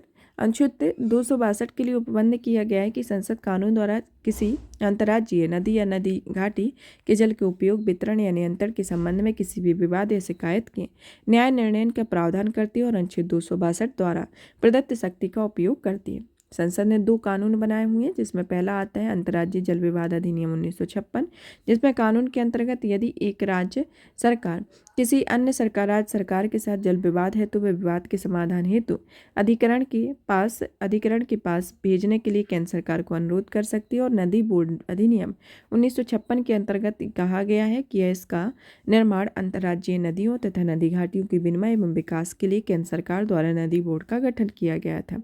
और राष्ट्रीय जल नीति 2012 में आई हुई थी। यह नीति जल की कमी इसके वितरण में असमानता, जल संसाधनों की योजना प्रबंधन और उपयोग, एकीकृत दृष्टिकोण के अभाव जैसे मुद्दों के समाधान करने हेतु लागू की गई है। तो इसमें अंतर्राज्यीय जल विवादों हेतु निपटाने हेतु ये प्रमुख तंत्र है, जिससे रिलेटेड क्वेश्चन हमेशा एक ना एक आता है अंतर्राज्यीय जल विवाद से रिलेटेड, जिसमें ये जो इसके संवैधानिक प्रावधान है, जिसमें संविधान की 7वीं अनुसूची के अंतर्गत राज्य सूची की प्रविष्टि 17 और संघ सूची की प्रविष्टि 56 के अनुसार, अनुच्छेद 262 के अनुसार, फिर आता है राष्ट्रीय जिसके अंतर्गत अंतर्राज्यीय राज्य विवाद अधिनियम 1956 और नदी बोर्ड अधिनियम 2 प्रमुख कानून बनाए गए, और राष्ट्रीय जल नीति 2012 के अंतर्गत इसमें ये प्रमुख इसका तंत्र विकसित किया गया। अब जानते हैं इसके संदर्भ में जो आया हुआ है, इसी के साथ साथ जो सतलुज यमुना लिंक नहर उससे जुड़े मुद्दे के बारे में भी जान लेते हैं। फिर इसकी चुनौतियों के बारे में देखेंगे, फिर इसकी आगे की प्रक्रिया को देखेंगे। इसके अंतर्गत आता है कि सतलुज यमुना लिंक जो है वह हरियाणा और पंजाब के बीच रावी और ब्यास नदियों के बीच जल को साझा करने के लिए परिकल्पित 218 किलोमीटर लंबी नहर है। सतलज यमुना लिंक नहर कोई 122 किलोमीटर का हिस्सा पंजाब में और 92 किलोमीटर का जो हिस्सा है वह हरियाणा में निर्मित हुआ है। इस नहर को बनाने की योजना पंजाब से हरियाणा के अलग होने के बाद वर्ष 1966 में बनाई गई थी। हरियाणा को ने 1980 में सतलुज यमुना लिंक नहर के अपने हिस्से का निर्माण कार्य पूरा कर लिया था, और इसके विपरीत पंजाब रिपेयरिंग सिद्धांतों और जल की अनुपलब्धता का हवाला देकर उसे टालता रहा। रिपेरियन सिद्धांत के अनुसार किसी जल निकाय में सटी भूमि के स्वामी को ही उस निकाय के जल के उपयोग का अधिकार होता है, और पंजाब का यह भी तर्क है कि भूजल के अत्यधिक दोहन के कारण वर्ष 2029 के बाद राज्य के कई क्षेत्र सूखे के प्रभाव में आ सकते हैं। हरियाणा ने तर्क दिया कि उसके दक्षिणी हिस्से को भूजल स्तर में गिरावट के कारण जल की कमी की समस्या का सामना करना पड़ रहा है। तो इसके संदर्भ में ये प्रमुख इससे जुड़े मुद्दे हैं। फिर आता है कि सबसे पहले जान लेते हैं ISRWD अधिनियम 1956 के तहत जो अधिकरण गठित किए गए हैं, गठित अधिकरण के बारे में, जिसमें रावी ब्यास जल अधिकरण जो है वह संबंधित राज्य में आता है पंजाब, हरियाणा और राजस्थान में आता है। फिर आता है नर्मदा जल विवाद अधिकरण जो कि राजस्थान, मध्य प्रदेश, गुजरात और महाराष्ट्र में आता है। इसके बाद आपका नेक्स्ट आता है इसमें महादायी जल विवाद अधिकरण जो कि संबंधित राज्य इसमें गोवा, कर्नाटक और महाराष्ट्र। फिर आता है बंसधारा जल विवाद अधिकरण जिसमें संबंधित राज्य आंध्र प्रदेश, उड़ीसा है। फिर आता है गोदावरी जल विवाद अधिनियम जिसमें संबंधित राज्य महाराष्ट्र, आंध्र प्रदेश, कर्नाटक, मध्य प्रदेश और उड़ीसा आते हैं। फिर आता है कृष्णा जल विवाद अधिकरण सेकंड और कृष्णा जल विवाद अधिकरण फर्स्ट, जिसमें कृष्णा जल विवाद फर्स्ट जो है वह बताता है कि यह केरल, कर्नाटक, तमिलनाडु और पुदुचेरी से संबंधित राज्य इसमें। और फिर इसमें आता है जो कृष्णा जल विवाद सेकंड है जिसमें गोवा, कर्नाटक और महाराष्ट्र इसके अंतर्गत आते हैं। तो यह प्रमुख अधिकरण के अंतर्गत ये प्रमुख नदी जल विवाद है। अब आता है इसकी चुनौतियों के बारे में देखते हैं। अंतर्राज्यीय नदी जल विवाद से जुड़ी चुनौतियों में पहली आती है कि विवाद निपटान में देरी का होना। नदी जल विवादों में निपटान में लंबी कार्यवाहियां चलती है तथा निपटान में देरी होती है। जैसे उदाहरण के लिए गोदावरी जल विवाद अधिकरण अपना निर्णय देने में 11 वर्षों का समय लगा था। फिर आता है अस्पष्टता का होना कि अनुच्छेद 262 में सुप्रीम कोर्ट को अंतर्राष्ट्रीय नदी जल विवादों का निर्णय देने से रोकता है। हालांकि अनुच्छेद 136 सुप्रीम कोर्ट को अधिकरण के आदेशों के खिलाफ अपील सुनने का अधिकार देता है। इससे अधिकरण के आदेशों के कार्यान्वयन में अस्पष्टता उत्पन्न होती है। विवादों का राजनीतिकरण होना कि जिसमें कुछ राजनीतिक दल अंतर्राष्ट्रीय जल विवादों को अपने राजनीतिक उद्देश्यों की पूर्ति हेतु भी उपयोग करते हैं। बहुआयामी दृष्टिकोण का अभाव होना कि भारत में अधिकरणों में मुख्य रूप से न्यायपालिका के सदस्य होते हैं और इस कारण पारिस्थितिकीय विशेषज्ञों में इनपुट में कमी के कारण कई बार आदेशों को लागू करने के लिए पारिस्थितिकीय क्षेत्र पर नकारात्मक प्रभाव पड़ता है। फिर आता है आगे की राह में देखते हैं जिसमें पहला आता है सहकारिता को बढ़ावा देना। विवाद निपटान की वर्तमान व्यवस्था पर निर्भरता को समाप्त करना होगा और मौलिक रूप से महत्वपूर्ण रणनीतिक परिवर्तन अपनाना होगा। साथ ही विचार विमर्श प्रक्रियाओं में राज्यों के अधिक समेकन और सहकारी संघवाद को मजबूती करने की आवश्यकता भी है। फिर आता है बेसिन दृष्टिकोण कि पारिस्थितिकी तंत्र में पुनर्स्थापन, नदी पारिस्थितिकी तंत्र के संरक्षण, मानव उपयोग के लिए जलापूर्ति और मांग संतुलन, नदी जल के प्रभावी प्रबंधन के लिए क्षेत्रीय दृष्टिकोण पर ध्यान केंद्रित किया जाना चाहिए। बहुआयामी दृष्टिकोण का होना जिससे जल प्रबंधन बोर्ड की संस्थागत संरचना में अलग अलग विषयों के विशेषज्ञ शामिल होते हैं जिसमें पर्यावरणविद और भूगोलविद्या आती हैं। जल नीति के बारे में किया उचित और न्यायसंगत आधार पर जल विवादों को सुलझाने के लिए कुछ मापदंडों को जल नीति का हिस्सा बनाया जाना चाहिए। जिसमें इन मानदंडों में प्रत्येक राज्य में नदी बेसिन आबाद क्षेत्र की सीमा, प्रत्येक राज्य में नदी बेसिन में जल का उपयोग, नदी बेसिन में जल तथा उनकी आश्रित जनसंख्या और प्रत्येक राज्य में शुष्क या अर्धशुष्क क्षेत्रों के विस्तार आदि शामिल होते हैं। अब आता है हमारा नेक्स्ट टॉपिक, सार्वजनिक सेवा वितरण में प्रौद्योगिकी की भूमिका के बारे में। सुर्खियों में क्यों? हाल ही में भारत के नियंत्रक एवं महालेखा परीक्षक ने नागरिकों को सेवा वितरण में संचार एवं सूचना प्रौद्योगिकी के उपयोग को बढ़ाने की आवश्यकता पर जोर दिया हुआ है। अब आता है कि प्रौद्योगिकी तथा सार्वजनिक सेवा वितरण के मध्य संबंध के बारे में जानते हैं। प्रौद्योगिकी या सार्वजनिक सेवा वितरण के मध्य संबंध में आता है पहला नंबर पर ई गवर्नमेंट। ई गवर्नमेंट एक ऐसा उपाय होता है जिसके जरिए डिजिटल तकनीक का इस्तेमाल कर सरकारी सेवाओं पर प्रदान की जाती हैं। इससे सरकार के बीच तथा सरकार और जनता के मध्य सूचना एवं संचार प्रौद्योगिकी के जरिए सेवाओं का वितरण होता है। परंपरागत रूप से सरकारी सेवाएं विभिन्न विभागों और अलग अलग स्थानों पर भौतिक उपस्थिति और अक्सर कागजी प्रपत्रों का उपयोग करके पहुंचाई जाती हैं। डिजिटल साधनों के जरिए सरकार नागरिकों को किसी भी समय कहीं भी किसी भी प्लेटफॉर्म या डिवाइस पर जानकारी और सेवाएं प्रदान कर सकती है। अब आता है कि ग्रामीण गरीबों की सहायता के लिए अलग अलग तरीके से आईसीटी का इस्तेमाल किया गया। इसके संदर्भ में आईसीटी को जानते हैं, अलग अलग आईसीटी के बारे में, जिसमें आता है कि गरीबी, भुखमरी और स्वास्थ्य देखभाल, शिक्षा के बारे में। पहले नंबर पर देखते हैं सामाजिक सेवाओं की इस उपलब्धता में सुधार के बारे में, जिसमें अधिक से अधिक लोगों तक पहुँच होना, बेहतर गुणवत्ता होना, पात्र लाभार्थियों तक बेहतर पहुँच होना, समुदाय से भागीदारी होना, के विकास से जुड़े क्षेत्र बेहतर तरीके से धन का व्यय और आवंटन होना, व्यापक जवाबदेही सुनिश्चित होना। और इसमें गरीबों की आर्थिक वृद्धि किस तरीके से होती है, जब बेहतर गवर्नेंस होता है। सामाजिक सेवा, स्वास्थ्य, शिक्षा के मामले में लागत में कमी, कुशल आपूर्ति आदि होती है। सेवाओं की डिलीवरी होती है जिसमें लाभार्थियों को रियायती सामाजिक सेवा प्रदान करने वाली ट्रांसलेशन सेवाओं की डिलीवरी होना। पारदर्शिता और सशक्तिकरण की होना, जिसमें सूचना का प्रसार की सहायता से आर्थिक अवसर होना, जो बेहतर कीमतें, बाजार और ऋण तक पहुँच, ज्ञान और कौशल विकास आदि होती हैं।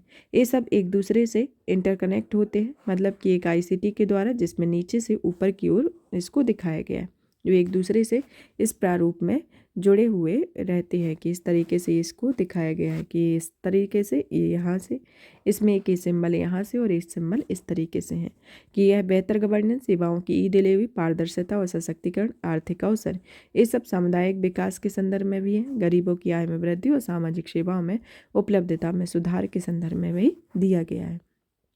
अब आता है इसके संदर्भ में और आगे की प्रक्रिया को देखते हैं कि सेवा वितरण में प्रौद्योगिकी के महत्व के बारे में जानते हैं। सेवा वितरण में प्रौद्योगिकी का जो महत्व है, प्रौद्योगिकी का महत्व वह नागरिकों को अपना काम करवाने और अलग अलग सरकारी कार्यालय में जाने और कतारों में खड़े होने की आवश्यकता नहीं होती है। इसमें नागरिकों को समय और धन दोनों की बचत होती है। जैसे उदाहरण के लिए ई हस्ताक्षर सेवा नागरिकों को सरकारी कार्यालय में आए बिना कानूनी रूप से स्वीकार ऑनलाइन दस्तावेज पर तत्काल ई हस्ताक्षर करने की सुविधा प्रदान करता है। फिर आता है डिजिटल रिकॉर्ड को आसानी से साझा किया जाना और बाद में इस्तेमाल किए जाने पर उन्हें बनाए रखा जा सकता है। इसके परिणाम स्वरूप सरकारी विभागों की दक्षता बढ़ जाती है। जैसे उदाहरण के लिए सड़क एवं परिवहन राजमार्ग मंत्रालय के वाहन प्लेटफॉर्म पर उपलब्ध डेटा को अलग अलग राज्यों में से रजिस्टर, एकत्र व प्रोसेस किया जा सकता है। फिर आता है डिजिटल रिकॉर्ड को समय समय पर अपडेट किया जा सकता है और लीकेज पर आसानी से पता लगाया जा सकता है। इस प्रकार यह फर्जी लाभार्थियों और लीकेज की संभावना को काफ़ी हद तक समाप्त कर देता है। उदाहरण के लिए आधार कार्ड को मनरेगा के जॉब कार्ड से जोड़ने पर लाखों फर्जी लाभार्थियों की पहचान की गई है और उन्हें हटा दिया गया है। किसी विशेष लेनदेन के मूल या आरंभकर्ता का पता उस सिस्टम या डिवाइस से लगाया जा सकता है जहां लेनदेन शुरू किया गया था और इससे जवाबदेही बढ़ती है और भ्रष्टाचार कम होता है। उदाहरण के लिए नागरिकों के लिए अलग अलग प्लेटफॉर्म उपलब्ध जानकारी, विस्तृत जानकारी उन्हें नियम और विनियमों को बेहतर तरीके से समझने में सहायता प्रदान करती है। साथ ही यह दोषी अधिकारियों के खिलाफ शिकायत दर्ज करने की सुविधा भी प्रदान करती है।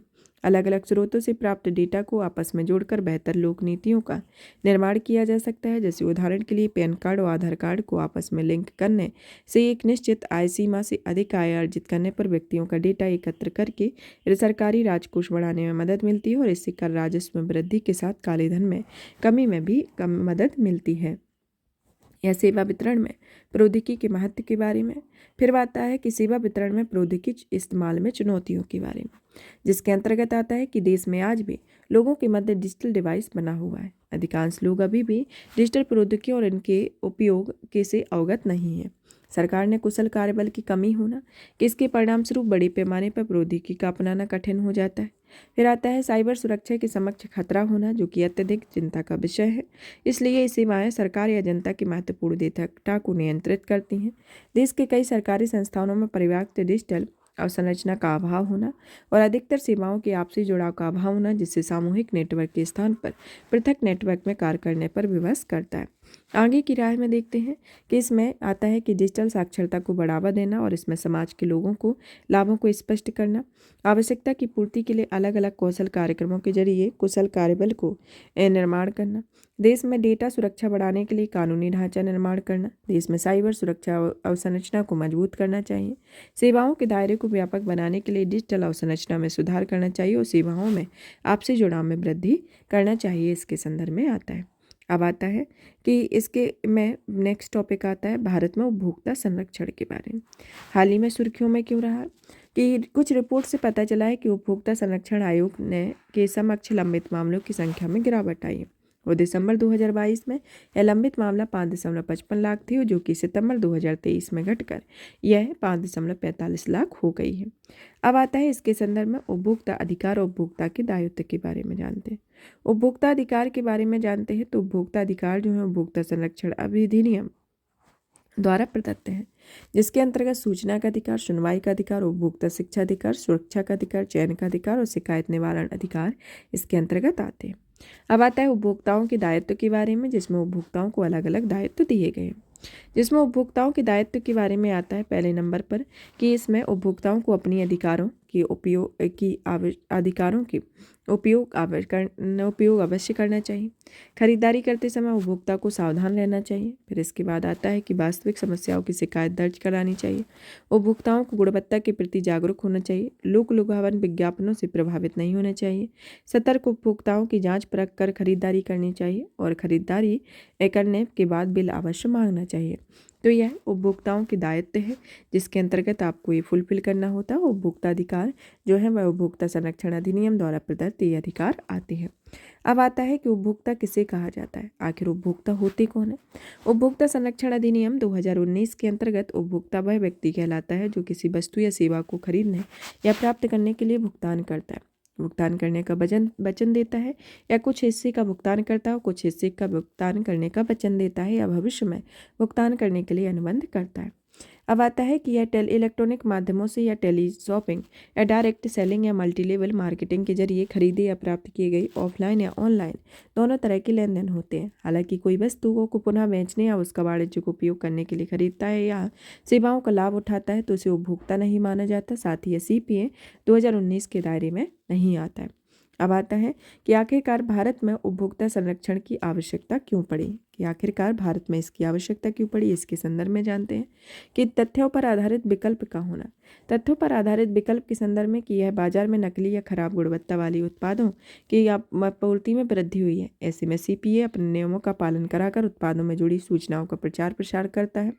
फिर आता है गैर कानूनी गतिविधियों पर रोकना, जिससे कालाबाजारी, जमाखोरी जैसे अनुचित व्यापार पर रोकने और उनकी विरुद्ध कार्यवाही करने के लिए उपभोक्ता संरक्षण की जरूरत पड़ती है। साथ ही बाजार में प्रचलित मूल्यों में हेरफेर करने वाली बाधाओं और व्यवसायों पर प्रतिबंध लगाने की भी आवश्यकता होती है। उदाहरण के लिए कुछ दवा निर्माता आवश्यक दवाओं को ऊंची कीमत पर वसूलते हैं, जिसके कारण उपभोक्ताओं के नुकसान उठाना पड़ता है।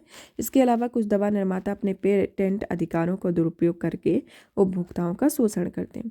फिर इसके बाद आता है भ्रामक ज्ञापन का होना, कि कई व्यवसाय जानबूझकर भ्रामक या झूठे विज्ञापन प्रस्तुत करके उपभोक्ताओं को धोखा देते हैं और उपभोक्ताओं को उनके किसी उत्पाद या सेवा में संबंध में गलत या अधूरी जानकारी देते हैं। इस प्रकार उपभोक्ताओं द्वारा खरीदे जाने वाले उत्पादों के संबंध में उनके जानने का अधिकार का उल्लंघन करते हैं। शिकायत निवारण का होना, कि उपभोक्ताओं के लिए शिकायत निवारण तंत्र प्रदान करने हेतु मिलावटी बिक्री जैसे मामले शिकायतों का समाधान करना और व्यवसायों की जवाबदेही सुनिश्चित करने के लिए इनकी आवश्यकता पड़ती है। आर्थिक समृद्धि और प्रतिस्पर्धा होती है, जिससे के परिणामस्वरूप उपभोक्ता मांग में नवाचार और आर्थिक समृद्धि को बढ़ावा मिलता है। अब आता है कि उपभोक्ता संरक्षण के लिए किए गए उपाय के बारे में, जिसके अंतर्गत पहला उपाय आता है CPA 2019 के बारे में। CPA 2019 केंद्रीय उपभोक्ता संरक्षण प्राधिकरण की स्थापना का प्रावधान करता है। यह उपभोक्ता अधिकारों के उल्लंघन, अनुचित व्यापार या प्रथाओं आदि से संबंधित मामलों की देखरेख करता है। उपभोक्ता संरक्षण जिला आयोग, राज्य आयोग, राष्ट्रीय आयोग के अधिकार क्षेत्र नियम 2021 के अंतर्गत आता है, जिसमें उपभोक्ता विवादों को सरल या शीघ्र समाधान करने के लिए 2019 में राष्ट्रीय, राज्य, जिला स्तर पर तीन स्तरीय अर्ध न्यायिक तंत्र के गठन का प्रावधान करता है। कॉन्फोनेट प्रोजेक्ट के बारे में, इस देश में उपभोक्ता मंचों का कंप्यूटरीकरण करने और कंप्यूटिंग नेटवर्क के लिए शुरू किया गया है। इसे CPA 1986 में पृष्ठभूमि में लागू किया गया। इसका उद्देश्य उपभोक्ता संरक्षण से जुड़ी न्यायिक प्रशासन के कामकाज में दक्षता, समन्वय, पहुंच और गति में सुधार करना है। साथ ही इसके जरिए पूरे देश में उपभोक्ता शिकायत निवारण आयोगों में ICT संबंधी अवसंरचना की स्थापना की गई है। फिर आता है एकीकृत शिकायत निवारण तंत्र का होना है। इससे उपभोक्ता मामले के विभाग तत्वाधान में जागरूकता पैदा करने, सलाह देने, उपभोक्ता संबंधी शिकायतों का निवारण करने के लिए विकसित किया गया। इसके अतिरिक्त यह उपभोक्ता शिकायतों को दर्ज करने के लिए केंद्रीय रजिस्ट्री के रूप में कार्य करता है। E-दाखिल पोर्टल का होना, जिसके अंतर्गत यह उपभोक्ताओं को संबंधित उपभोक्ता फोरम को आसानी से संपर्क करने के लिए परेशानी रहे त्वरित और किफ़ायती सुविधा प्रदान करता है। यह सुविधा देश भर में उपभोक्ताओं की अपनी शिकायत निवारण की यात्रा करने और शारीरिक रूप से उपस्थित होने की आवश्यकता को समाप्त हो गई है। फिर आता है प्रमाणन चिन्ह प्रदान करना है कि यह गुणवत्ता मानकों के संबंध में उपभोक्ताओं को सुरक्षा प्रदान करता है तथा उनके प्रति उन्हें जागरूक करता है। फिर आता है इसके अंतर्गत कि भारत में विभिन्न प्रमाणन चिन्ह के बारे में जानते हैं। विभिन्न प्रमाणन चिन्ह के बारे में जानते हैं कि किसी वाणिज्यिक उत्पाद या प्रमाणन चिन्ह को आमतौर पर वैधता या चिन्ह या इस तरह से आश्वासन माना जाता है कि निर्माता ने उत्पाद का परीक्षण किया है कि नहीं, कि साथ ही ऐसे चिन्ह जो कि यह संदेश देते हैं कि विनिर्माता को यह सुनिश्चित किया गया कि उत्पाद किए गए गुणवत्ता मानकों के अनुरूप हो। भारतीय मानक ब्यूरो में भारत का राष्ट्रीय मानक संगठन है। यह अंतर्राष्ट्रीय मानकीकरण संगठन और इंटरनेशनल इलेक्ट्रोटेक्निक कमीशन द्वारा का सदस्य होता है। BIS भारत के सभी औद्योगिक मानकीकरण प्रणाली और औद्योगिक उत्पादन प्रमाणन प्रक्रिया को नियंत्रित भी करते हैं। अब आता है प्रमाणीकरण के चिन्ह के बारे में जानते हैं। प्रमाणीकरण के चिन्ह के संदर्भ में पहले नंबर पर आते हैं प्रमाणीकरण के चिन्ह, उनके प्रमाणीकरण के चिन्ह के नाम और विवरण के बारे में। इनसे रिलेटेड भी क्वेश्चन पूछे जाते हैं कि इसके एग मार्क से तो आए दिन क्वेश्चन पूछा जाता है। सबसे पहले पूछते हैं ISI मार्क के संदर्भ में कि यह कंज्यूमर ड्यूरेबल गुड्स, इलेक्ट्रॉनिक वस्तुओं और रसोई में उपयोग होने वाले उपकरणों और अन्य वस्तुओं आदि के लिए BIS द्वारा जारी किया गया। एग मार्क के बारे में, यह भारत सरकार इसका इस तरीके का चिन्ह होता है। यह कृषिगत वस्तुओं या पशुधन उत्पादों में कृषि विभागों के मार्केटिंग और निरीक्षण निर्देशालय के द्वारा जारी किया जाता है। फिर आता है BIS हॉलमार्क के बारे में, जो सोने के आभूषण के लिए BIS द्वारा जारी किया जाता है। बुल मार्क जो है यह इसका प्रतीक चिन्ह या 100% शुद्ध ऊन का प्रतीक होता है। फिर आता है इको मार्क, जो कि पर्यावरण के प्रति अनुकूल उत्पादों में BIS के द्वारा जारी किया जाता है। फिर आता है FPO मार्क है, जो कि खाद्य उत्पादों में भारतीय खाद्य सुरक्षा मानक प्राधिकरण द्वारा जारी किया जाता है। फिर आता है इंडिया ऑर्गेनिक के लिए, जो कि यह जैविक कृषि के तहत उत्पादित खाद्य उत्पादों, कृषि और प्रसंस्कृत खाद्य उत्पादों के निर्यात विकास प्राधिकरण द्वारा जारी किया जाता है। तो इसके संदर्भ में प्रमुख प्रमाणीकरण है और उनके चिन्ह है तथा इनके उत्पादों का ये विवरण दिया गया है।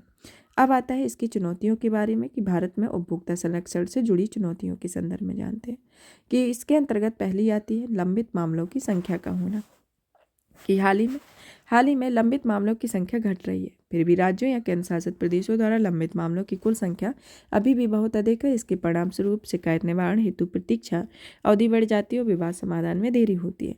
संस्थानों में रिक्त पद का होना, कि देश भर में कई उपभोक्ता फोरम जैसे पुणे, दिल्ली आदि में अवसंरचना और मानव शक्ति दोनों में कमी होती है और उपभोक्ता शिकायतों का समाधान करने में कठिनाई आती है।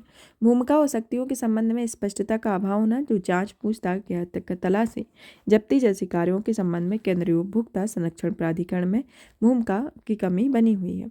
फिर आता है अधिकार बनाम कर्तव्य के संदर्भ में देखा जाए तो उपभोक्ता संरक्षण का मूल उद्देश्य जागरूक उपभोक्तावाद का विकास करना और उपभोक्ताओं को इनके हितों की रक्षा के प्रति जिम्मेदारी का एहसास कराना। और हालांकि CPA अनन्य रूप से केवल उपभोक्ताओं के कर्तव्यों, जिम्मेदारियों को निर्धारित नहीं करता है, फिर आता है आगे की विज्ञापन के बारे में, आगे की राह के बारे में, जिसमें आता है विज्ञापन।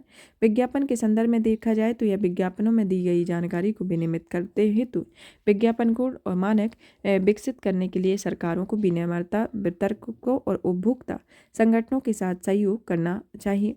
फिर आता है सुरक्षा गुणवत्ता के बारे में कि यह राष्ट्रीय मानकों और विनियमित नियमित रूप से समीक्षा की जानी चाहिए।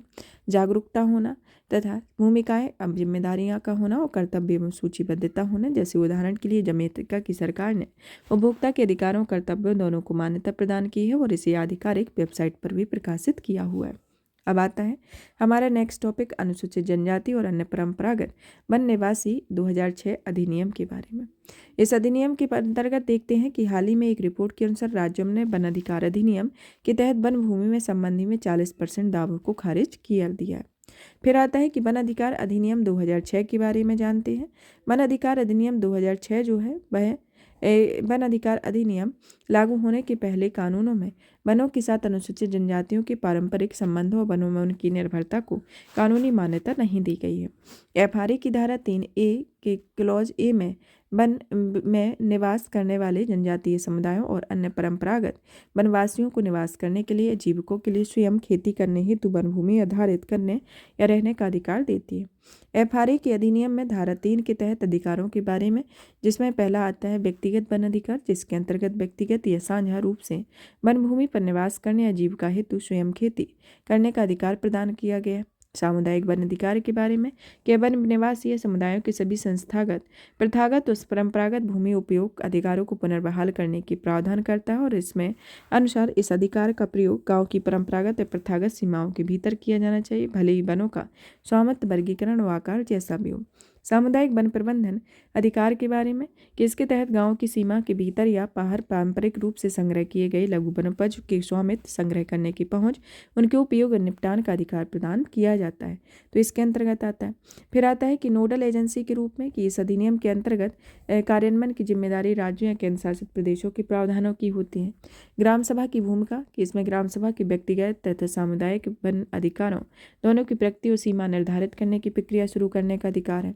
भूमि स्वामित्वाधीन या भूमि पर मालिकाना हक होना कि अधिनियम भूमि पर किसी व्यक्ति या समुदाय या परिवार के अधिकारों को मान्यता प्रदान करता है, हालांकि भूमि पर किया गया दावा 4 हेक्टेयर से अधिक नहीं होना चाहिए।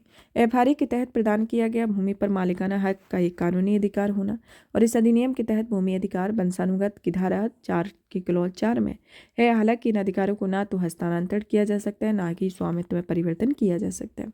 स्थानीय विकास के लिए वन भूमि अधिकारों उपयोग का अधिकार होना कि अधिकार स्कूलों, औषधालयों, अस्पतालों तथा आंगनबाड़ी केंद्रों इत्यादि का स्थापना का प्रदान करते हैं। फिर आता है इसके संदर्भ में जानते हैं इसके एफआरए के महत्व के बारे में। एफआरए के महत्व के बारे में जाने कि यह एफडी या ओटीएफडी की भूमि संबंधी विवादों में कानूनी अधिकार प्राप्त हुआ हो, विस्थापित समुदाय के अधिकारों को मान्यता मिली हो, सामुदायिक अधिकारों या साझा परिसंपत्ति संबंधी संसाधनों के अधिकारों को मान्यता की गई हो, जरूरत पड़ने पर विकासात्मक गतिविधियों को अस्वीकृत करने का अधिकार मिला हो और जैव विविधता और सांस्कृतिक विवाद से संबंधित बौद्धिक संपदा और पारंपरिक ज्ञान का महत्व रहा हो। इसके संदर्भ में एफआरए के महत्व आते हैं। फिर आता है कि त्रिस्तरीय मंजूरी प्रक्रिया के बारे में जानते हैं। इसकी जो त्रिस्तरीय मंजूरी प्रक्रिया है, इसमें आता है कि यह ग्राम सभा वन अधिकारों से जुड़े विवादों के लिए आवेदन प्राप्त करने और सत्यापित करने की पूरी प्रक्रिया शुरू करने वाला प्राथमिक अधिकरण है। ग्राम सभा के निर्णय में असहमत व्यक्ति अनुमंडलीय स्तरीय समिति के समक्ष अपील दायर कर सकता है। एसडीएलसी के निर्णय में असहमत कोई व्यक्ति जिला स्तरीय समिति के समक्ष अपील कर सकता है। रिकॉर्ड ऑफ फॉरेस्ट राइट पर डीएलसी का निर्णय अंतिम व बाध्यकारी होता है। अधिसूचित क्षेत्र के बारे में कि इस अधिनियम में प्रयोग किए गए अधिसूचित क्षेत्र आशय संविधान 244 के अंतर्गत उल्लेखित होते हैं। संरक्षित क्षेत्र जो कि एफआरए के प्रावधान में राष्ट्रीय उद्यान, वन्यजीव अभ्यारण्य और टाइगर रिजर्व भी इसके अंतर्गत शामिल होते हैं।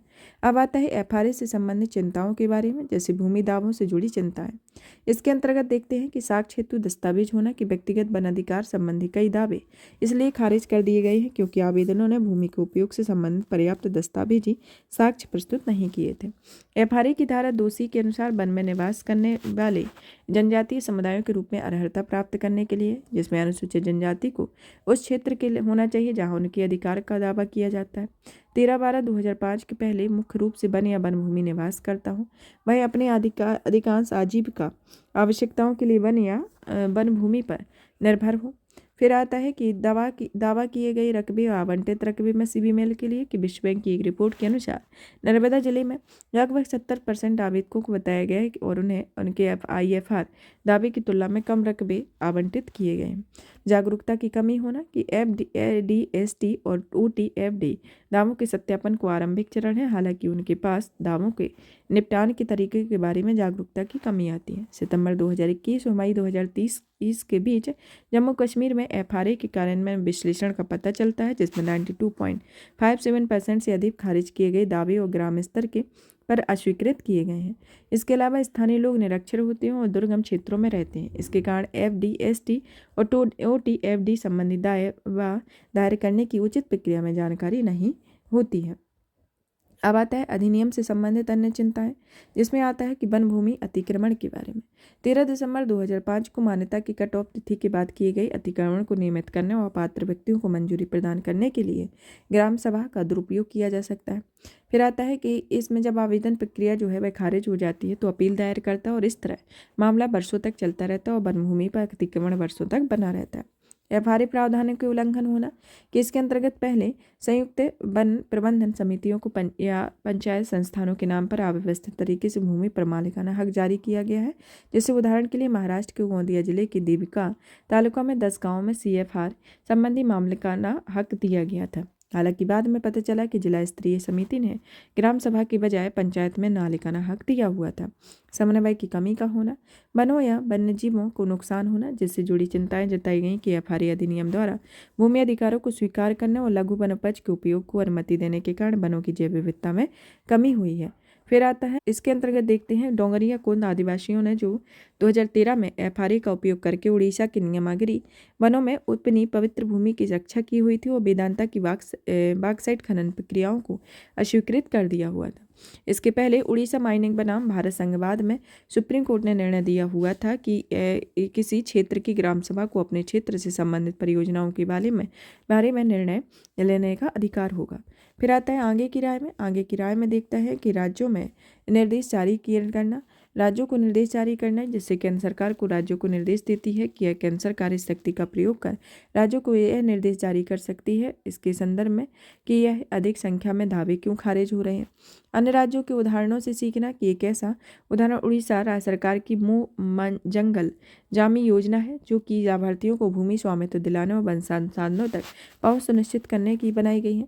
जागरूकता का बढ़ाना, ग्राम सभा की क्षमता निर्माण होना और अन्य भूमि के संदर्भ में यह भूमि संबंधी दावों के निर्णय में महिलाओं को शामिल करना चाहिए, साथ ही इसके नागरिक समाज में भूमिका बढ़ाई जा सके, इसके संदर्भ में आता है। अब आता है संक्षिप्त सुर्खियों के बारे में, जिसमें संक्षिप्त सुर्खियों में पहली आती है गैर कानूनी गतिविधियां अधिनियम 1967 के तहत गैर कानूनी संगठन के बारे में। इसके अंतर्गत देखते हैं कि यह गृह मंत्रालय ने UAPA 1967 के तहत Jammu and Kashmir democratic freedom party को गैर कानूनी संगठन घोषित किया हुआ है। इसके संदर्भ में देखते हैं कि यह UAPA 1967 व्यक्तियों और संगठनों की कुछ गैर कानूनी गतिविधियों की प्रक्रिया को रोकथाम हेतु अधिनियमित किया गया है। साथ ही यह अधिनियम आतंकवादी गतिविधियों और उनसे जुड़े मामलों को निपटने से संबंधित है। इस अधिनियम के संदर्भ में मुख्य प्रावधान है, जिसमें पहला आता है कि इस अधिनियम के तहत किए गए अपराध संज्ञेय होते हैं, अर्थात बिना वारंट कोई भी गिरफ्तारी की जा सकती है। दंड के संदर्भ में देखा जाए तो इसमें मृत्युदंड और आजीवन कारावास का प्रावधान किया गया और इसके अतिरिक्त यदि ऐसे कृत्यों के परिणामस्वरूप किसी व्यक्ति की मृत्यु हो जाती है तो इसे सजा के साथ साथ जुर्माना भी लगाया जाता है। गैरकानूनी संगठन का होना कि इसमें किसी संगठन को गैरकानूनी घोषित करना कि इसमें केंद्र सरकार विशेष आधारों पर स्पष्ट करके किसी भी संगठन को गैरकानूनी घोषित कर सकता है और इसमें आधिकारिक गजट की भी जारी कर सकता है। अधिकरण की अधिकार सीमा का होना कि किसी भी संगठन की कानूनी घोषित होने पर 30 दिनों के भीतर अधिसूचना के अधिकरण को रेफर किया जाना चाहिए। अधिकरण में केवल एक सदस्य होता है, जिसमें उच्च न्यायालय का न्यायाधीश इसके अंतर्गत आता है।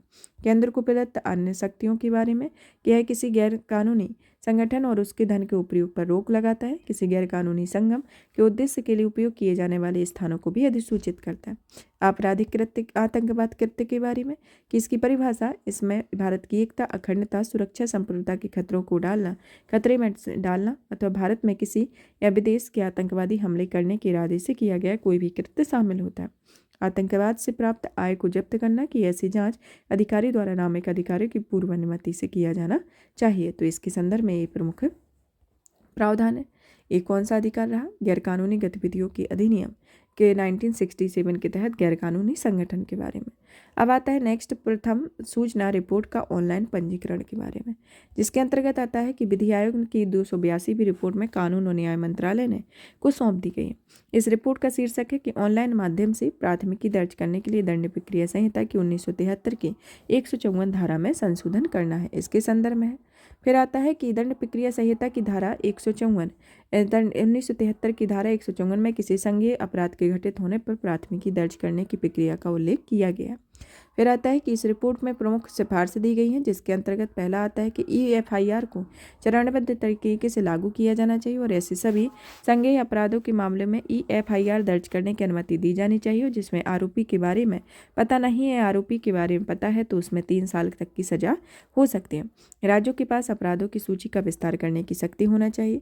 पक्षकारों में निजता के अधिकार की सुरक्षा सुनिश्चित की जानी चाहिए। मुखबिर या शिकायत का सत्यापन किया जाना चाहिए और झूठी सूचना देने के लिए सजा का प्रावधान किया जाना चाहिए।